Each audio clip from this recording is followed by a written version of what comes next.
ಜಿಲ್ಲಾಡಳಿತ ಆಗಲಿ ಸರ್ಕಾರ ಆಗಲಿ ಮತ್ತು ಕೆಡಿಬಿ ಅಧಿಕಾರಿಗಳಾಗಲಿ ಕೂಡಲೇ ಈ ಸಮಸ್ಯೆಯನ್ನು ಬಗೆಹರಿಸಿ ತಮ್ಮ ಏನು ಮುಂದಿನ ಕಾನೂನು ಕ್ರಮ ತಗೋಬೇಕು ಅನ್ನೋದು ನಮ್ಮೆಲ್ಲ ಈ ವಿಚಾರವಾಗಿ ಪ್ರಾಂತ ರೈತ ಸಂಘ ಮತ್ತು ಸಿಐಟಿ ಸಂಘಟನೆ ಮತ್ತು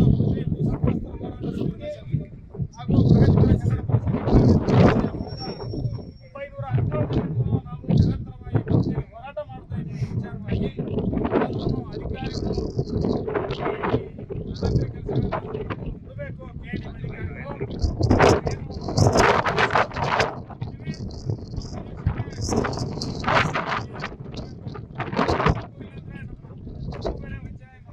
ವಿಚಾರವಾಗಿ ಆದೇಶದಿಂದ ಭೂಬೆಲೆ ವಂಚನೆಯನ್ನು ಸರಿಪಡಿಸಿ ಉದ್ಯೋಗದ ವಿಚಾರವಾಗಿ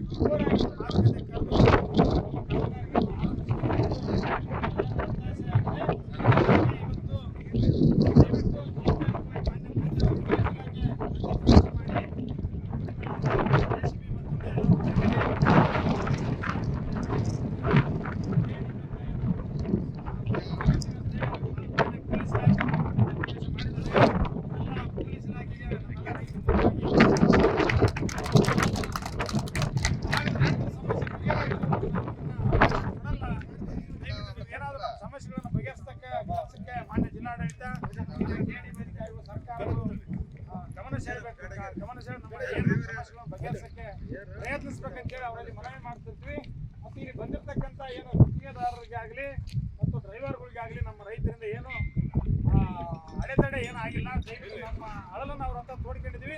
ಅವರು ಏನಾದರೂ ಇದ್ದರೆ ನಿಮ್ಮ ಸರ್ಕಾರದ ಹತ್ರ ಮಾತಾಡಿ, ನಮ್ಗೆ ಯಾರೋ ಅಧಿಕಾರಿಗಳು ತಿಳಿಸಿದ್ದಾರೆ, ಬಂದಿದ್ದೀವಿ ಅಂತ ಮಾತ್ರ ಹೇಳಿದ್ದಾರೆ. ಅವ್ರ ನಡುವೆ ನಮ್ಮ ನಡುವೆ ಏನು ಮಾತಿನ ಚಕಮಕಿ ಆಗಿಲ್ಲ. ಎಲ್ಲವೂ ಶಾಂತಿಯುತವಾಗಿದೆ. ನಮಗೆ ಅವರು ಗೌರವ ಕೊಟ್ಟಿದ್ದಾರೆ, ನಾವು ರೈತರು ಅವ್ರಿಗೆ ಗೌರವ ಕೊಟ್ಟಿದ್ದೀವಿ. ಪೊಲೀಸ್ ಇಲಾಖೆ ಮಧ್ಯಪ್ರವೇಶ ಮಾಡಿದೆ. ಸಮಸ್ಯೆ ನಿಮಗೆ ಏನಾದ್ರು ಇದ್ರೆ ಲೀಗಲಿ ನಾವು ಪೊಲೀಸ್ ಸ್ಟೇಷನ್ ಕರೆಸಿ ಮಾತಾಡ್ತೀವಿ ಅಂತ ಹೇಳಿದ್ದಾರೆ. ಅವ್ರಿಗೆಲ್ಲರಿಗೂ ಧನ್ಯವಾದಗಳನ್ನು ಹೇಳ್ತಾ ದಯವಿಟ್ಟು ಇಂಥ ಕ್ರಮಗಳನ್ನು ತಗೊಂಡ್ರೆ ನಮ್ಮ ರೈತರ ಪರವಾಗಿ ಸರ್ಕಾರ ನಿರ್ಧಾರ ತಗೋಬೇಕಂದ್ರೆ ನಮ್ಮೆಲ್ಲರ ಆಶೆ.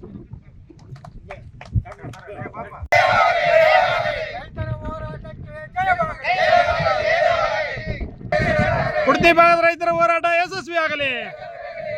ಏನೇ ಬರಲಿ ಏನೇ ಬರಲಿ ಏನೇ ಬರಲಿ ರೈತರ ಸಮಸ್ಯೆಗಳನ್ನು ಪರಿಹರಿಸುವವರೆಗೂ ನಾವು ಮಾಡಲು ಬಿಡುವುದಿಲ್ಲ.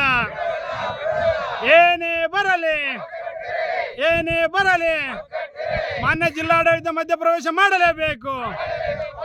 ಮಾನ್ಯ ಜಿಲ್ಲಾಡಳಿತ ಮಧ್ಯಪ್ರವೇಶ ಮಾಡಲೇಬೇಕು. ಅಧಿಕಾರಿಗಳು ಪೊಲೀಸ್ ಇಲಾಖೆ ಗಮನಕ್ಕೆ ತರದೆ ಈ ರೀತಿ ಕಾರ್ಯಕ್ರಮಗಳನ್ನು ಹಮ್ಮಿಕೊಳ್ಳಲು ಬಿಡುವುದಿಲ್ಲ. ಅಧಿಕಾರಿಗಳು ಪೊಲೀಸ್ ಇಲಾಖೆ ಗಮನಕ್ಕೆ ತರದೆ ಈ ರೀತಿ ಕಾರ್ಯಕ್ರಮ ಹಮ್ಮಿಕೊಳ್ಳಲು ಬಿಡುವುದಿಲ್ಲ. ಏನೇ ಬರಲಿ ಏನೇ ಬರಲಿ 917 ದಿನಗಳಿಂದ ನಡೆಯುತ್ತಿರುವ ಹೋರಾಟ ಯಶಸ್ವಿ ಆಗಲಿ. 917 ದಿನಗಳಿಂದ ನಡೆಯುತ್ತಿರುವ ಹೋರಾಟ ಯಶಸ್ವಿ ಆಗಲಿ.